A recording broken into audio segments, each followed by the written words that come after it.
Now, fear is going to be a player in your life, but you get to decide how much. You can spend your whole life imagining ghosts, worrying about the pathway to the future, but all there will ever be is what's happening here, and the decisions we make in this moment, which are based in either love or fear. So many of us choose our path out of fear disguised as practicality. What we really want seems impossibly out of reach and ridiculous to expect, so we never dare to ask the universe for it. I'm saying I'm the proof that you can ask the universe for it. Please. Because life doesn't happen to you, it happens for you. How do I know this? I don't, but I'm making sound, and that's the important thing. That's what I'm here to do. Sometimes I think that's the only thing that's important, really, you know? It's just letting each other know we're here. Reminding each other that we're part of a larger self. I used to think Jim Carrey is all that I was. Just a flickering light, a dancing shadow, the great nothing masquerading as something you can name. Seeking shelter in caves and foxholes dug out hastily, an archer searching for his target in the mirror. Wounded only by my own arrows, begging to be enslaved, pleading for my chains, blinded by longing and tripping over paradise. My father could have been a great comedian, but he didn't believe that that was possible for him. And so he made a conservative choice. Instead, he got a safe job as an accountant. And when I was 12 years old, he was let go from that safe job. And our family had to do whatever we could to survive. I learned many great lessons from my father, not the least of which was that you can fail at what you don't want. So you might as well take a chance on doing what you love.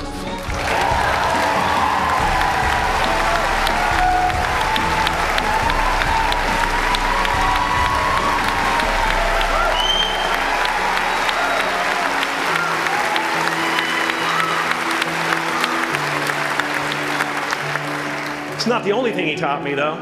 You know, I watched the effect of my father's love and humor and how it altered the world around me. And I thought, that's something to do. That's something worth my time. It wasn't long before I started acting up. You know, people would come over to the house and they'd be greeted by a 7-year-old throwing himself down a large flight of stairs. They would say, "What happened?" And I would say, "I don't know. Let's check the replay." I'd go back to the top of the stairs and come back down in slow motion.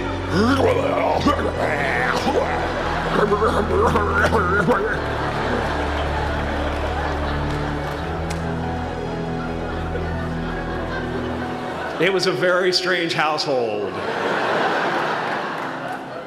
My father used to brag that I wasn't a ham, I was the whole pig. And he treated my talent as if it was his second chance. When I was about 28, after a decade as a professional comedian, I realized one night in LA that the purpose of my life had always been to free people from concern, just like my dad. Everything you gain in life will rot and fall apart, and all that will be left of you is what was in your heart. My choosing to free people from concern got me to the top of a mountain. Look where I am. Look what I get to do. Everywhere I go. I'm going to get emotional because when I tap into this, it really is extraordinary to me. I did something that made people present their best selves to me wherever I go.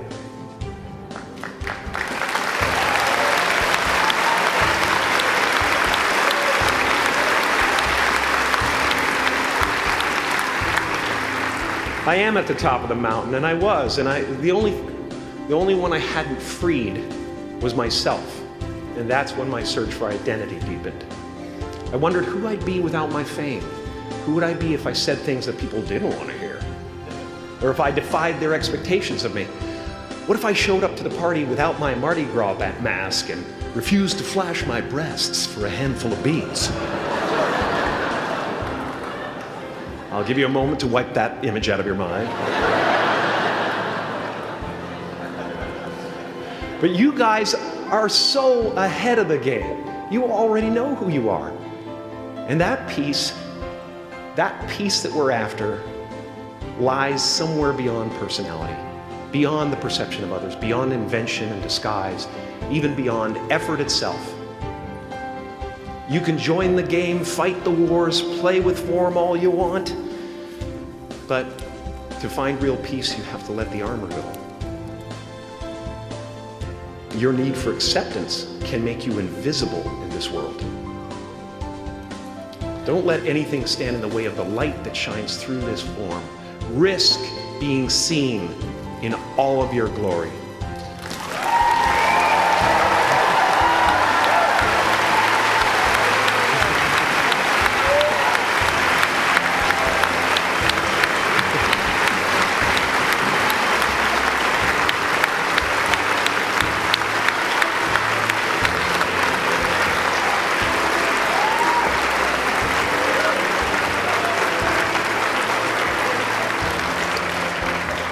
It's not big enough.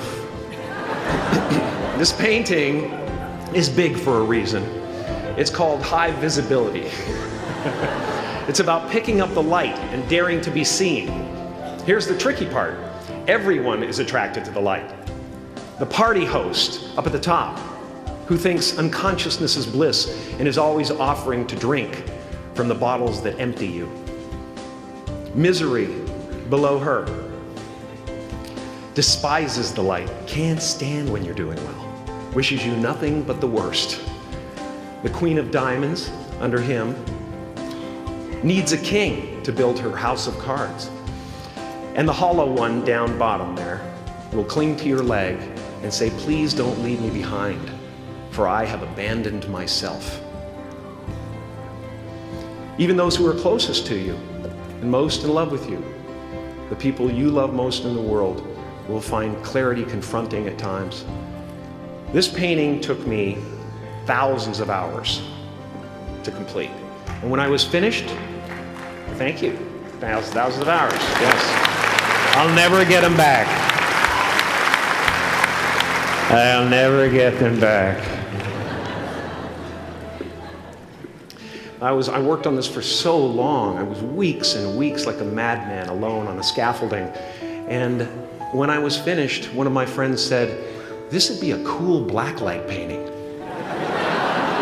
So I started over.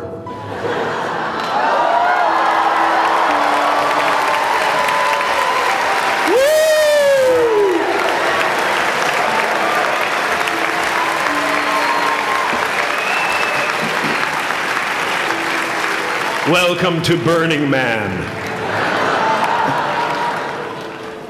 Some pretty crazy characters up there, but better up there than in here. You know, painting is one of the ways, thank you.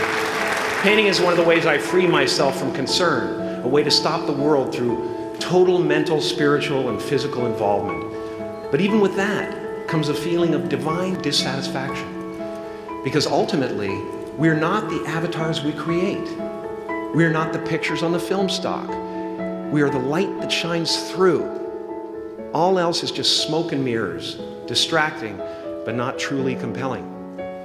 I've often said that I wished people could realize all their dreams and wealth and fame, and so that they could see that it's not where you're going to find your sense of completion. Like many of you, I was concerned about going out into the world and doing something bigger than myself, until someone smarter than myself made me realize that there is nothing bigger than myself.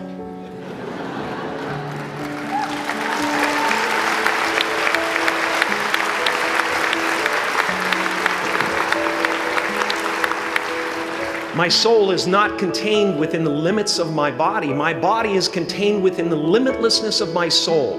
One unified field.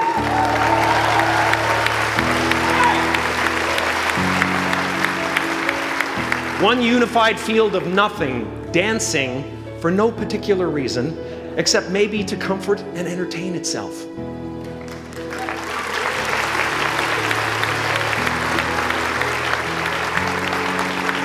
As that shift happens in you, you won't be feeling the world, you'll be felt by it, you'll be embraced by it. Now I'm always at the beginning. I have a reset button, and I ride that button constantly. Once that button is functioning in your life, there's no story that the mind can create that will be as compelling. The imagination is always manufacturing scenarios, both good and bad, and the ego tries to keep you trapped in the multiplex of the mind.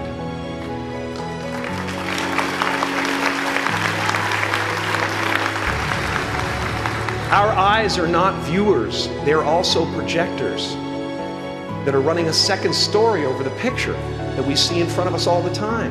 Fear is writing that script, and the working title is, I'll Never Be Enough.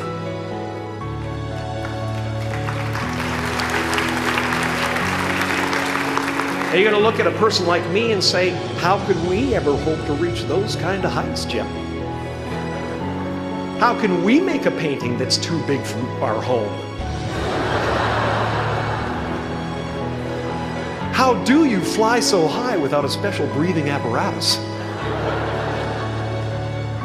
This is the voice of the ego.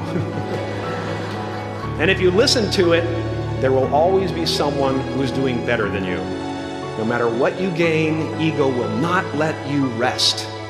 It will tell you that you cannot stop until you've left an indelible mark on the earth, until you've achieved immortality. How tricky is this ego that it would tempt us with the promise of something we already possess?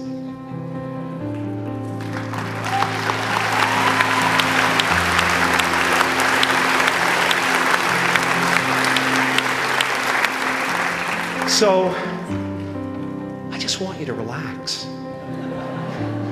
You know, that's my job. Relax and dream up a good life. I had a substitute teacher from Ireland in the 2nd grade that told my class during morning prayer that when she wants something, anything at all, she prays for it and promises something in return, and she always gets what she wants. Well, I'm sitting at the back of the classroom, you know, thinking, wow, my family can't afford a bike, you know. So I went home and I prayed for one. And I promised I would recite the rosary every night in exchange. Broke that promise. But 2 weeks later, I got home from school to find a brand new Mustang bike with a banana seat and Easy Rider handlebars.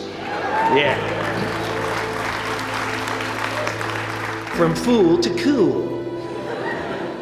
My family informed me that I had won the bike in a raffle that a friend of mine had entered my name in without my knowledge whatsoever. So that type of thing has been happening to me ever since. As far as I can tell, it's just about letting the universe know what you want and working toward it while letting go of how it comes to pass.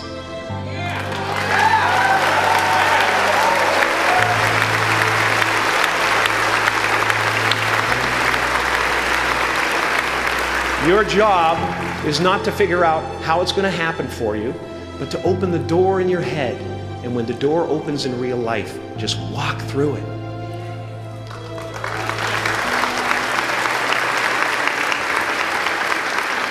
And don't worry if you miss your cue, because there's always doors opening. They keep opening.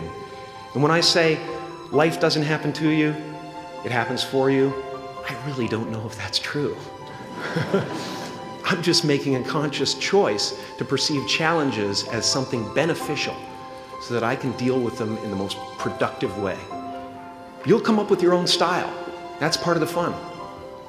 Oh, and why not take a chance on faith as well?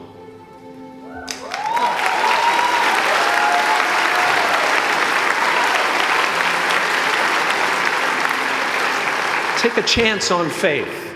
Not religion, but faith. Not hope, but faith. I don't believe in hope. Hope is a beggar. Hope walks through the fire and faith leaps over it.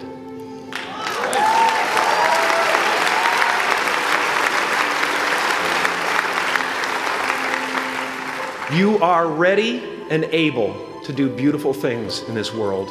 And after you walk through those doors today, you will only ever have two choices: love or fear. Choose love, and don't ever let fear turn you against your playful heart. Thank you so much. Thank you, Gav. I'm so honored.